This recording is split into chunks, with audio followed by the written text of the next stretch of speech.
तर कृपया करून माझं महानगरपालिकाला आणि महापौर मॅडमांना विनंती आहे की आमची दखल घेण्यात यावी आणि श्री आमचे अनुप भैया आमदार धुळे शहराचे यांनी सुद्धा आमची दखल घ्यावी आणि आमचा पगार लवकरात लवकर करावा.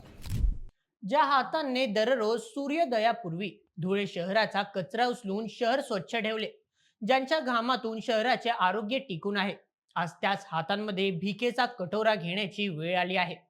धुळे महानगरपालिकेच्या घंटागाडी कर्मचाऱ्यांनी पुकारलेले भीक मांगो आंदोलन हे केवळ एका पगारासाठीचे आंदोलन नाही, तर ते प्रशासकीय अनास्था, राजकीय उदासीनता आणि श्रमिकांच्या शोषणाचे जिवंत उदाहरण आहे.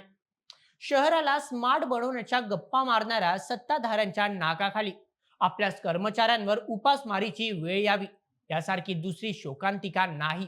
काय आहे हे संपूर्ण प्रकरण, चला जाणून घेऊया आजच्या व्हिडिओमध्ये. बुधवारी 25 फेब्रुवारी 2026 रोजी सकाळी धुळ्यातील वरखेडी रोडवरील घंटागाडी डेपो परिसरात एक वेगळीच दृश्य पाहायला मिळाले. रोज कचरा उचलणाऱ्या गाड्या आज जागेवरच उभ्या होत्या आणि कर्मचारी रस्त्यावर उतरले होते. हातात कटोरे, गळ्यात प्रशासनाविरुद्ध फलक आणि डोळ्यात संताप घेऊन या कर्मचाऱ्यांनी भीक मागो आंदोलन केले. चला या आंदोलनाचे मुख्य पैलू जाणून घेऊया. सर्वप्रथम, 3 महिन्यांपासून पगार नाही. सलग 90 दिवस काम करूनही या कर्मचाऱ्यांच्या बँक खात्यात 1 रुपयाही जमा झालेला नाही. द्वितीय, पीएफचा पत्ता नाही. गेल्या 2 वर्षांपासून कर्मचाऱ्यांच्या पगारातून कापला जाणारा पीएफ म्हणजेच प्रोव्हिडंट फंड त्यांच्या खात्यात जमा झालेला नाही, असा गंभीर आरोप करण्यात आला आहे. तृतीय, उपासमारीची वेळ. किराणा दुकानदार उधारी देईनासे झाले आहेत. मुलांच्या शाळेची फी थकली आहे आणि घराघरात अन्नाची भ्रांत निर्माण झाली आहे. या संपूर्ण प्रकरणात एक मोठा राजकीय आणि प्रशासकीय पेच पाहायला मिळत आहे. धुळे महानगरपालिकेत सत्ताधारी आणि प्रशासन यांच्यातील समन्वयाचा अभाव पुन्हा एकदा चव्हाट्यावर आला आहे. कर्मचाऱ्यांनी धुळ्याच्या महापौर माया परदेशी यांची भेट घेऊन अनेकदा साकडे घातले, मात्र प्रत्येक वेळी लवकरच मार्ग काढू या आश्वासनाशिवाय त्यांच्या पदरी काहीही पडले नाही. स्थानिक राजकारणात या मुद्द्यावरून विरोधकांनी आता सत्ताधाऱ्यांना धारेवर धरण्यास सुरुवात केली आहे. जर आरोग्य दूतांचे पोट भरता येत नसेल तर विकास कामांच्या गप्पा मारण्याचा नैतिक अधिकार तुम्हाला कोणी दिला, असा प्रश्न विचारला जात आहे. या वादातील तिसरा कोण म्हणजे ठेकेदार. जेव्हा कामगारांनी ठेकेदाराला जाब विचारले तेव्हा त्याने चक्क माझ्यावरच आत्महत्या करण्याची वेळ आली आहे असे विधान करून खळबळ माजवून दिली. ठेकेदाराचे म्हणणे आहे की महानगरपालिकेकडून त्याची बिलच काढली गेलेली नाहीत. यामुळे हा प्रश्न आता महानगरपालिका प्रशासन विरुद्ध ठेकेदार असा बनला असून यात भरडला मात्र सामान्य कामगार जात आहे.